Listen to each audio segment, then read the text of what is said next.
ക്രിസ്തുയേശുവിൻ്റെ നിസ്തുല നാമത്തിൽ എല്ലാ പ്രിയപ്പെട്ടവർക്കും പ്രഭാതവന്ദനം അറിയിക്കട്ടെ. ഇന്നത്തെ നമ്മുടെ ധ്യാനത്തിനായി അപ്പോസ്തലനായ വിശുദ്ധ പൗലോസ് കൊലോസ്യർക്ക് എഴുതിയ ലേഖനം 1-ാം അധ്യായം 3 മുതൽ 6 വരെ. കൊലോസ്യർ 1:3 മുതൽ 6 വരെ.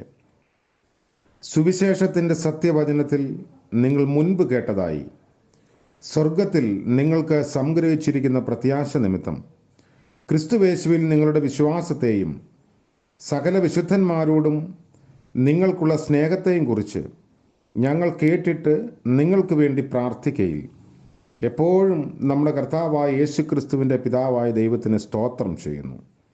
ആ സുവിശേഷം സർവ്വലോകത്തിലും എന്ന പോലെ നിങ്ങളുടെ അടുക്കലുമെത്തി.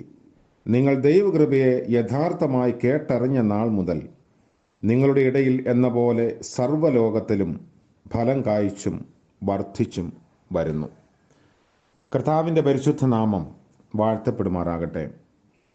ഏത് ജാതിയിലും ഭാഷയിലും വംശത്തിലുമുള്ളവരെ രൂപാന്തരപ്പെടുത്തുവാൻ സുവിശേഷത്തിന് ശക്തിയുണ്ട്. നിങ്ങൾ ദൈവകൃപയെ യഥാർത്ഥമായി കേട്ടറിഞ്ഞ നാൾ മുതൽ നിങ്ങളുടെ ഇടയിൽ എന്ന പോലെ സർവ്വലോകത്തിലും ഫലം കായ്ച്ചും വർദ്ധിച്ചും വരുന്നു എന്ന് പൗലോസ് കൊലോസ്യ സഭയോട് പറയുന്നു. സുവിശേഷം രക്ഷയ്ക്കായി ദൈവശക്തിയാണ് എന്ന് മാത്രമല്ല, അത് പരിവർത്തനം വരുത്തുന്നതുമാണ്. അതിനാൽ തന്നെയാണ് പൗലോസ് തൻ്റെ ആത്മീക പുത്രനായ തീമോത്തിയോസിന് വചനം പ്രസംഗിക്കാൻ ബുദ്ധി ഉപദേശിച്ചത്. സുവിശേഷത്തിൻ്റെ ശക്തി മാത്രമല്ല, സുവിശേഷകനിലും ശക്തി വ്യാപരിക്കേണ്ടതാണ്. വചനം ശക്തിയോടും പരിശുദ്ധാത്മാവോടും ബഹുനിശ്ചയത്തോടും കൂടെ പൗലോസ് സുവിശേഷിച്ചതുകൊണ്ടാണ് തെസലോനിക്ക സഭ ഉളവായത്. മലാക്കി പ്രവാചകന്റെ കാലശേഷം അനേക വർഷങ്ങൾ പ്രവാചക ശബ്ദമില്ലാതെ പോയതിനാൽ ജനം ആത്മീകമായി അധപ്പതിച്ചു.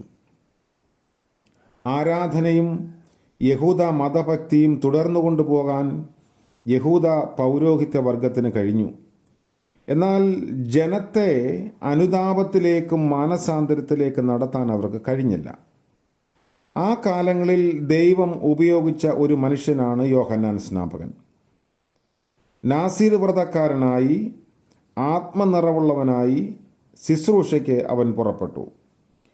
പൗരോഹിത്യ പാരമ്പര്യത്തിൽ ജനിച്ചവൻ ആത്മപ്രേരിതനായി ഭക്തിയുടെ വേഷം മാത്രമായി അവശേഷിച്ച ദേവാലയത്തെ വിട്ട് മരുഭൂമിയിലേക്ക് പോയി.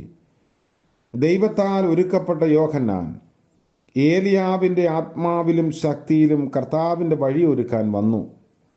ദുർഘടപൂർണമായ കാലഘട്ടങ്ങളിൽ ദൈവിക ശുശ്രൂഷയ്ക്ക് ഈ ശക്തി ആവശ്യമായിരുന്നു. ഏകദേശം 30 വർഷക്കാലം മരുഭൂമിയിൽ അവൻ ഒരുക്കപ്പെട്ടു. 6 മാസക്കാലം മാത്രമേ ശുശ്രൂഷിച്ചുള്ളൂ. ശുശ്രൂഷയുടെ ദൈർഘ്യമല്ല, അതിൻ്റെ ഗാംഭീര്യമായിരുന്നു ശ്രദ്ധേയം. പലപ്പോഴും നമ്മുടെ ജീവിതത്തിൻ്റെ ആഴത്തേക്കാൾ അതിൻ്റെ വിസ്തീർണത്തിനാണ് നാം വില കൊടുക്കാറുള്ളത്.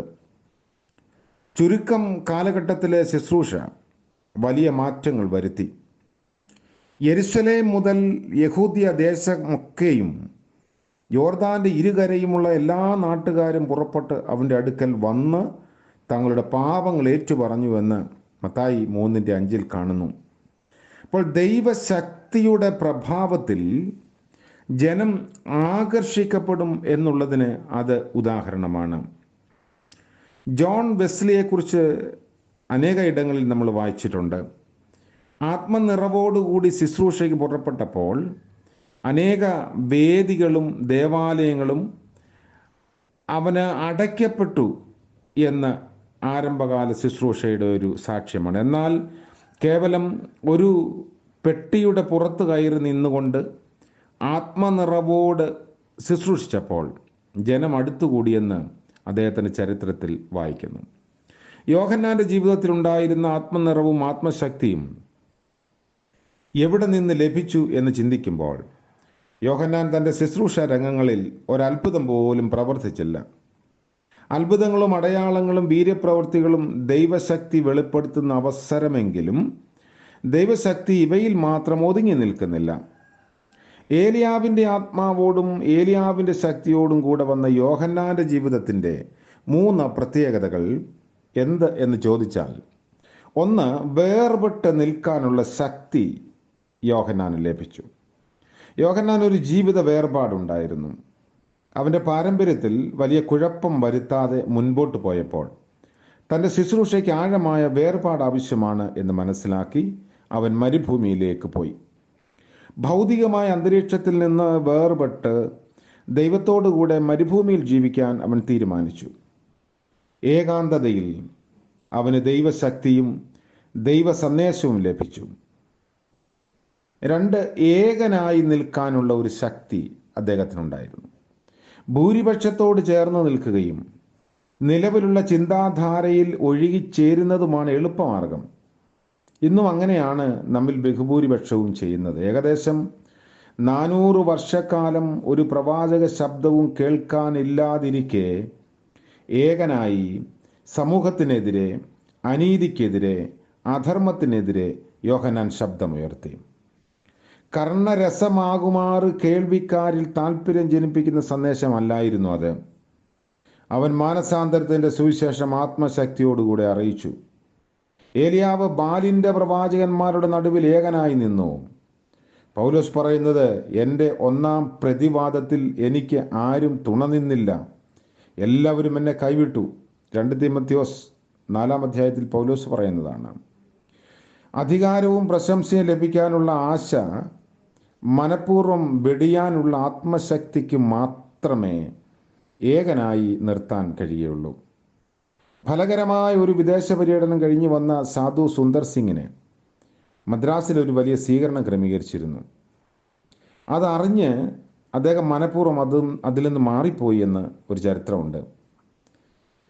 ഈ കാലത്ത് നമ്മിൽ കാണാറുള്ള വിജയലക്ഷ്യം സ്വഭാവത്തിൽ നിന്ന് വളരെ വ്യത്യാസമാണ്.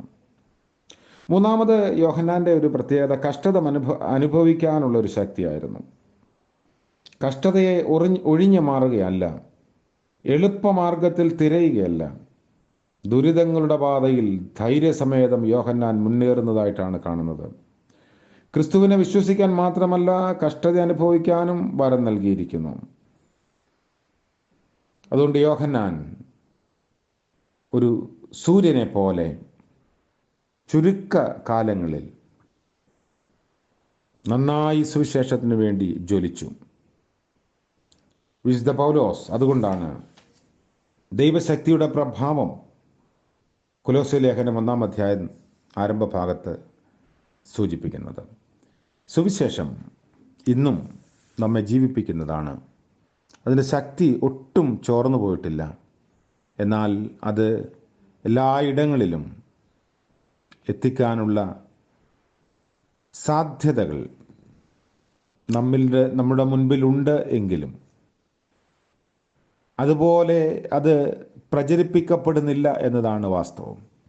ഇനിയും ഒരു യോഹന്നാൻ, ഇനിയും ഒരു ഏലിയാവിൻ്റെ ആത്മാവുള്ളവൻ, ഇനിയും ഒരു പൗലോസ് നമ്മുടെ സമൂഹത്തിലും സഭയിലും വരേണ്ടിയിരിക്കുന്നു എന്ന് കാലം നമ്മെ ഓർമ്മിപ്പിക്കുന്നു. നമുക്ക് ലഭിച്ചിരിക്കുന്ന വലിയ കൃപകളും സുവിശേഷത്തിൻ്റെ ദൂതും മറ്റുള്ളവരുമായി പങ്കുവെപ്പാൻ നമുക്ക് സാധിക്കട്ടെ. നമുക്ക് പ്രാർത്ഥിക്കാം. കാരുണ്യവാനായ ദൈവമേ, സ്വർഗീയ പിതാവേ, മനോഹരമായ ദിനത്തിൻ്റെ പ്രഭാതത്തിനായി സ്തോത്രം. ഇന്നത്തെ പകൽക്കാല ജീവിതത്തിൽ മാറ്റമില്ലാത്ത അവിടുത്തെ കരുണയിൽ അടിയങ്ങൾ ആശ്രയിക്കുന്നു. പ്രഭാതം മുതൽ പ്രദോഷം വരെയും കർത്താവിൻ്റെ ചിറകിൻ്റെ മറവിൽ കാത്തുകൊള്ളണമേ. ഞങ്ങൾക്ക് ലഭിച്ചിരിക്കുന്ന സുവിശേഷം ഒട്ടും മറച്ചു വയ്ക്കാതെ ജീവിതത്തിൻ്റെ സാക്ഷ്യത്തിൽ, പ്രവൃത്തിയിലും ഇടപെടലിലും പങ്കുവയ്പ്പാനുള്ള കൃപ നൽകണമേ. ഇന്ന് ജന്മദിനം ആഘോഷിക്കുന്ന പ്രിയപ്പെട്ടവർക്ക് വേണ്ടി പ്രാർത്ഥിക്കുന്നു. വിവാഹ വാർഷികം ആഘോഷിക്കുന്നവർക്ക് വേണ്ടി പ്രാർത്ഥിക്കുന്നു. അനുഗ്രഹത്തിൻ്റെയും നന്മയുടെയും ഐശ്വര്യത്തിൻ്റെയും പുതിയ വർഷം നൽകണമേ. കർത്താവെ, പ്രത്യേകമായി കാലാവസ്ഥയുടെ പ്രതികൂലത നിമിത്തം വളരെയധികം ബാധിക്കപ്പെട്ട ജനജീവിതങ്ങളെ ഓർക്കുന്നു. ദൈവം തമ്പുരാൻ്റെ കരുണ കൂടെ ഇരുന്ന് ആർക്കും വലിയ പ്രയാസങ്ങളോ ബുദ്ധിമുട്ടുകളോ നേരിടാതെ വണ്ണം കാത്ത് സൂക്ഷിക്കണമേ. യേശു മിശിഹാ മൂലം പ്രാർത്ഥന കൃപയോടെ കേൾക്കുമാറാകണമേ. ആമേൻ. സകല ബുദ്ധിയും കവിയും ദൈവിക സമാധാനവും അനുഗ്രഹവും കൃപയും നാം ഏവരോടും കൂടെ ഇന്നും എന്നേക്കും ഉണ്ടായിരിക്കുമാറാകട്ടെ. ആമേൻ.